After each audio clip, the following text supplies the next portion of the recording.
बिस्मिल्लाहिर्रहमानिर्रहीम। अस्सलाम वालेकुम दोस्तों, आज की इस वीडियो में हमने बात करनी है ट्रांजिस्टर के ऊपर कि ट्रांजिस्टर क्या होता है, ये किस मकसद के लिए इस्तेमाल किया जाता है, इसकी कितनी इकसाम होती हैं, ये तमाम बातें जो है ना हमने इस वीडियो के अंदर डिस्कस करनी है। तो इससे पहले अगर आपने मेरे चैनल को सब्सक्राइब नहीं किया तो काइंडली मेरे चैनल को सब्सक्राइब कर लें और मेरी वीडियो को लाइक और शेयर भी किया करें ताकि और दोस्तों को भी इसके बारे में पता चल सके। तो सबसे पहले हम बात करेंगे कि ट्रांजिस्टर क्या है। ट्रांजिस्टर बेसिकली एक ऐसा कंपोनेंट है जो एम्पलीफिकेशन का काम कर रहा होता है और इसके अलावा जो है ना ये स्विचिंग का काम कर रहा होता है। जिस तरह एक बटन ऑन ऑफ वाला यूज़ होता है ना, सेम इसी तरह जो है ना ये भी बटन की तरह काम कर रहा होता है। बटन को हम मैनुअल ऑपरेट करते हैं, लेकिन जो है ना ट्रांजिस्टर को जो है ना स्विचिंग करवाई जाती है आईसी की मदद से, जिसकी मदद से जो है ना ये आगे ऑपरेट होता है। बुनियादी तौर पर हर ट्रांजिस्टर की 3 लेग्स होती हैं जो इसका मीटर, बेस और कलेक्टर कहलाती हैं, जो ई, बी और सी से जो है ना शो किया जाता है। सर्किट के ऊपर भी इसी तरह होता है और डायग्राम वगैरह के ऊपर भी इसी तरह से ई, बी, सी लिखा हुआ होता है। इससे बनता क्या है, इसको भी हम डिटेल में समझेंगे कि हर ट्रांजिस्टर का जो सिमेट्रिक सिंबल होता है वो कुछ इस तरह से होता है।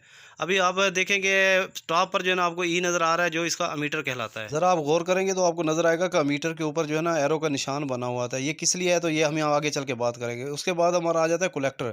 सी से बनता है कलेक्टर और बी से बनता है बेस, जो 3 नंबर पे आपको नज़र आ रहा है ना, इससे बनता है बेस। उसके बाद अभी देखेंगे ट्रांजिस्टर 2 टाइप का होता है, एक पीएनपी टाइप का और एनपीएन टाइप का होता है। ये इसको क्यों कहते हैं पीएनपी टाइप और एनपीएन टाइप, तो ये बात अभी हम जो है ना डिटेल में समझेंगे। आप गौर से देखेंगे आपको ई के ऊपर जो है ना एरो का निशान नज़र आ रहा होगा दोनों साइडों पर। मीटर के ऊपर एरो का निशान ये क्यों है, अभी देखें कि पीएनपी टाइप या जो हमारा ट्रांजिस्टर है ना, इसका ई अमीटर जो है ना उसका एरो का निशान बेस की तरफ आ रहा है। और दूसरी साइड पर देखें जो एनपीएन लिखा हुआ है तो इसमें बेस से जो है ना एरो का निशान ई की तरफ आ रहा है। तो ये इसकी पहचान है, इसको आपने अच्छे तरीके से पहचान लेना। जो बाहर की तरफ आ रहा होगा ना वो एनपीएन होगा, जो अंदर की तरफ आएगा वो पीएनपी होगा। हम ये समझेंगे कि पीएनपी क्या होता है और एनपीएन क्या होता है। इसके लिए मैं आपको एक मिसाल दूंगा सैंडविच की।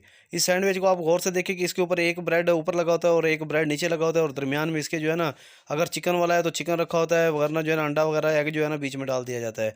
तो इसको आप इसी तरह समझ लें कि ये जो है ना हमारा ट्रांजिस्टर है। इसमें 2 तह जो होती है ना वो एक मटेरियल की होती है और सेंटर में जो है ना वो सिंगल मटेरियल की होती है। इसलिए इसको जो है ना 2 तह की वजह से जो है ना एनपीएन भी कहा जा रहा है और पीएनपी भी कहा जा रहा है। यानी कि अगर सिंगल तह जो होती है ना वो सेंटर में होती है और जो डबिंग की जाती है ना इसके ऊपर, वो जो है ना 2 तरह की होती है। सेंटर में जो मटेरियल यूज़ किया जाता है उसके इकसाम की वजह से, यानी कि वो किस टाइप का है, तो उसके उस टाइप की वजह से या तो वो एन टाइप का है या वो पी टाइप का है, तो उसकी वजह से जो है ना या तो ट्रांजिस्टर पीएनपी बन जाता है या जो है ना ये ट्रांजिस्टर जो है ना हमारा एनपीएन बन जाता है।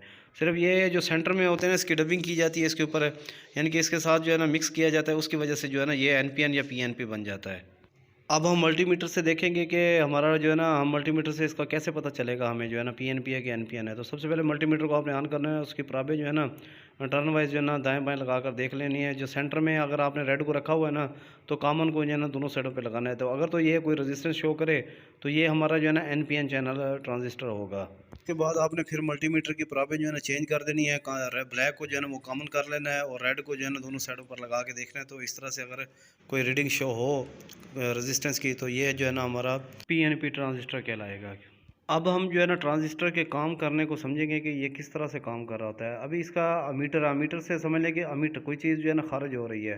बी जो है ना वो बेस होता है और कलेक्टर से मुराद आप ये समझ लें कि ये कोई चीज़ को कलेक्ट कर रहा है। तो पावर जो है ना करंट वगैरह का जो इन होना होता है ना वो हमारे कलेक्टर से इन हो रहा होता है और बेस जो है ना ये इसको कंट्रोल कर रहा होता है और अमीटर जो है ना इसको इमिट कर रहा होता है। तो इस बात को आपने अच्छे तरीके से समझ लेना है कि कहाँ से यानी कि इन हो रहा है। कलेक्टर जो है ना यानी कि कलेक्ट करने वाला, अमीटर जो है ना ये इमिट करने वाला है और बेस जो है ना ये कंट्रोल करने वाला है। इसको मैं आपको इस तरह से समझाऊंगा।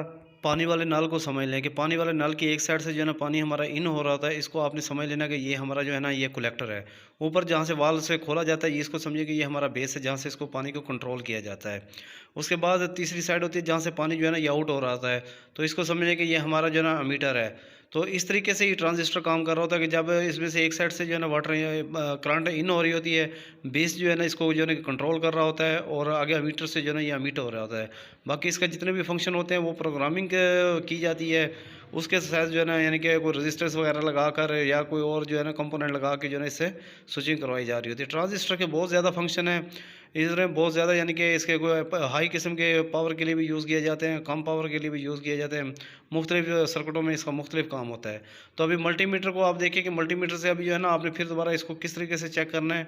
तो मल्टीमीटर जो है ना एक प्राप जो होती है ना आपने एक साइड पर लगा के रखनी होती है और दूसरी प्राप जो होती है ना उसको आपने दोनों साइडों पर जो है ना बारी बारी जो है ना आपने चेंज करना है।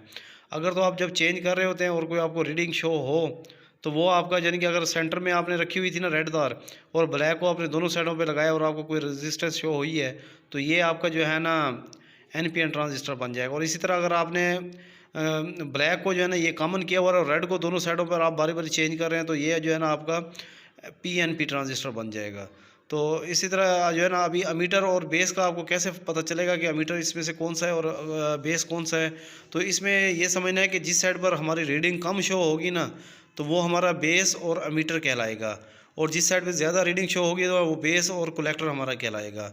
तो ट्रांजिस्टर को चेक करने के लिए बहुत सारे मीटर है, उनमें से एक ये भी मीटर है। ये इसकी ये खूबी है कि आप ट्रांजिस्टर के जो है ना इसके लेग्स के ऊपर जो है ना इसकी तारों को लगा देते हैं।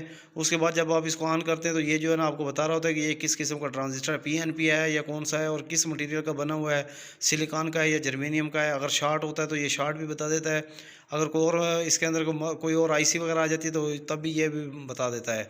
ये बहुत ज़बरदस्त मीटर है, इसको आप यूज़ करें जो है ना, तो इससे आपको इनकी जो है ना पहचान करने में बहुत ज़्यादा आसानी हो जाएगी। सर्किट में से जब ट्रांजिस्टर को आपने निकालना है और फिर दोबारा आपने उसको जब लगाना होता है, तो इसकी आपने पोलैरिटी का खास ख्याल रखना होता है। सर्किट के ऊपर इस तरह से जो है ना इसकी डायग्राम बनी होती है, तो आपने सेम इसी तरह ही लगाना है।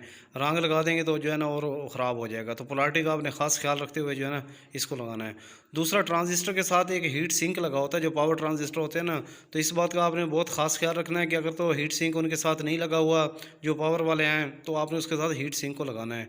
और हीट सिंक कुछ इस तरह के भी हैं जो है ना ट्रांजिस्टर उनकी बैक साइड जो होती है ना वो मेटल की होती है, तो उसके लिए आपको इसको इंसुलेट करके जो है ना लगाना पड़ेगा। इलेक्ट्रॉनिक्स के अंदर जो भी कोई कंपोनेंट होता है, चाहे वो ट्रांजिस्टर या कोई और भी कंपोनेंट होता है, उसके दो ही वजूहत होती हैं, या तो वो शॉर्ट हो चुका होता है तो या तो ब्रेक हो चुका होता है। तो आपने जब भी मल्टीमीटर से इसको चेक करना है तो आपने कंटिन्यूटी के ऊपर लगाकर चेक करना होता है कि क्या हमारा ये ट्रांजिस्टर शॉर्ट हो चुका है या तो ब्रेक हो चुका है। जब आप चेक कर रहे होंगे, अगर तो फुल बजर आए या फुल रेजिस्टेंस शो हो, तो उस टाइम जो है ना ये शॉर्ट हो चुका होता है। अगर कोई रीडिंग ना दे तो उस टाइम ये ब्रेक हो चुका होता है। तो आपने सेम उसी वैल्यू का उसी नंबर का लेके आपने जो है ना लगाना है। तो इसके अलावा आपने जो है ना मल्टीमीटर के जो है ना इसके अच्छे तरीके से चेक कर लेना है। ट्रांजिस्टर जो है ना ये मुख्तलिफ शेप में और मुख्तलिफ किस्म के मटेरियल से बना हुआ जो है ना मिल जाता है। ये सामने जो आपको नज़र आ रही है ये मेटल की बॉडी में होता है। इसके अलावा दूसरे पावर ट्रांजिस्टर होते हैं वो भी मेटल की बॉडी में होते हैं। उसके अलावा अभी जो नई टेक्नोलॉजी है इसके अंदर जितने एसएमडी कंपोनेंट इस्तेमाल हो रहे हैं उनमें ट्रांजिस्टर भी एक एसएमडी की तरह होता है, क्योंकि इसकी लेग्स वगैरह नहीं होती।